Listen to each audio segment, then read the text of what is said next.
آخری حصہ جو میں جس کا کہنے والا تھا وہ یہ ہے کہ جو صورتحال پیدا ہو گئی جس کا میں نے بھی آپ سے تفصیل سے ذکر کیا پہلے 9 مئی کے بعد خاص طور پر اس وقت میرے لیے یہ ذاتی طور پر ممکن نہیں ہے کہ ان حالات کے اندر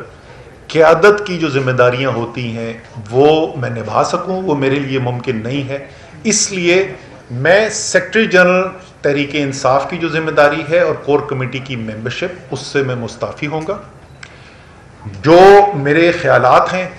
ایک یہ وجہ بھی ہے کہ میں کھل کر بات کرنا چاہتا ہوں کہ کیا کرنے کی ضرورت ہے. میرے خیال میں اس وقت سب کو ہمیں کھل کر بات کرنی چاہیے، اور ظاہر ہے کہ جب آپ ایک اہم ترین عہدے کے اوپر بیٹھے ہوئے ہیں تو پھر یہ بنتا نہیں ہے کہ آپ اپنی کوئی انفرادی رائے جو ہے وہ الگ سے وہ دیں. تو اس لیے ان عہدوں سے میں مستعفی ہو رہا ہوں. باقی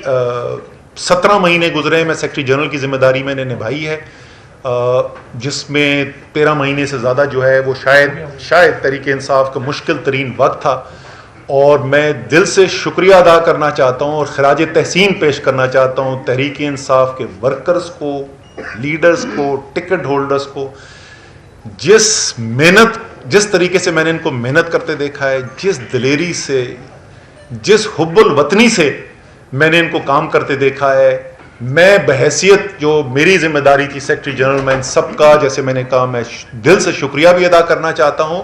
اور میں خراج تحسین بھی پیش کرنا چاہتا ہوں. میرے خیال میں یہ ورکر جو ہیں، تحریک انصاف کے کارکنان جو ہیں، یہ محب وطن پاکستانی جو ہیں، یہ پاکستان کا ایک بہت بڑا اثاثہ ہیں. اور ایک دفعہ پھر آخر میں یہ مطالبہ کروں گا کہ ان میں سے بہت سارے اس وقت بے گناہ لوگ جنہوں نے کوئی غلط کام نہیں کیا ہے اس وقت اسیر ہیں، اور ان کو فی الفور ان کی رہائی ہونی چاہیے. میرے خیال میں کیا کرنے کی ضرورت ہے پاکستان کو اس بحران سے نکالنے کے لیے، اور آخری جو ہے وہ میرا لائحہ عمل آگے کیا ہے، وہ میں یہ 4 چیزیں آپ کے ساتھ کور کروں گا. سب سے پہلے تو جی 9 مئی کو شروع کرتے ہیں. 9 مئی کے دن جو واقعات ہوئے اس کی مذمت جو ہے وہ تقریباً تمام لوگ کر چکے ہیں، لیکن میں ذرا سے تفصیل میں جان چاہتا ہوں کہ کیوں وہ واقعات جو تھے، 9 مئی کے جو واقعات تھے، وہ کیوں ملک کے لیے خطرناک تھے. جو اس دن ہوا، لوگوں کی جانیں گئیں، زخمی ہوئے لوگ، املاک تباہ و برباد ہوئیں، سرکاری بھی اور نجی بھی. لیکن شاید سب سے زیادہ جو اس دن خطرناک بات ہوئی کہ ایسی تنصیبات جن کا فوج سے تعلق تھا ان کے اوپر حملے کیے گئے. فوج کا پاکستان کے اندر کیا اس کی اہمیت ہے، میرے خیال میں اس کا سب سے اچھا تجزیہ عمران خان صاحب نے پیش کیا.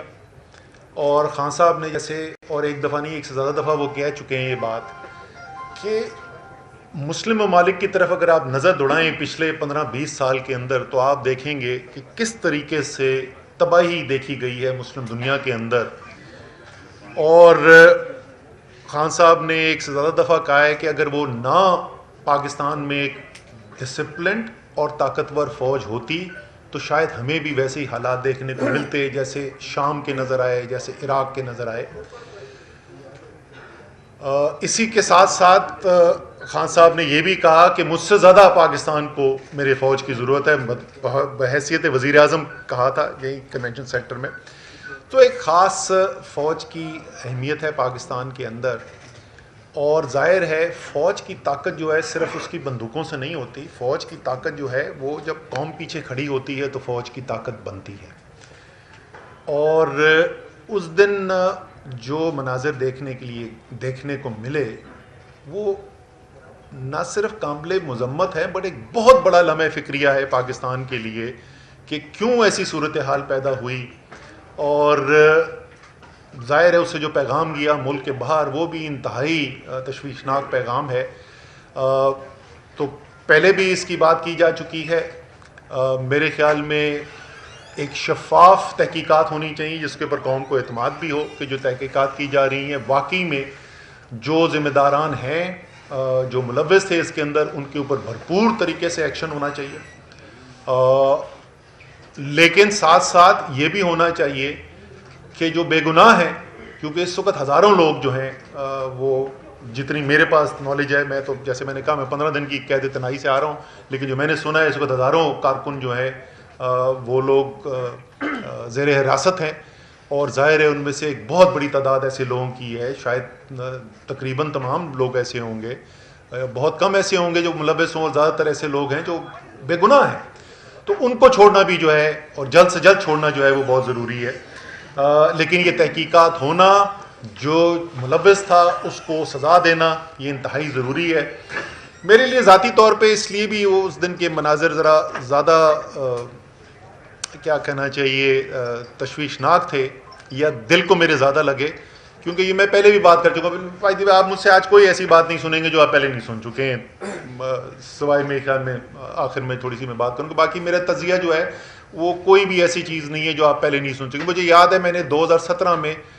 نیشنل اسمبلی کے اندر، قومی اسمبلی میں کھڑے ہو کے تقریر کی تھی، جس میں میں نے 10 نام لیے تھے، اور میں نے کہا یہ نام کون ہے، آپ نے شاید سنے میں نہ ہو،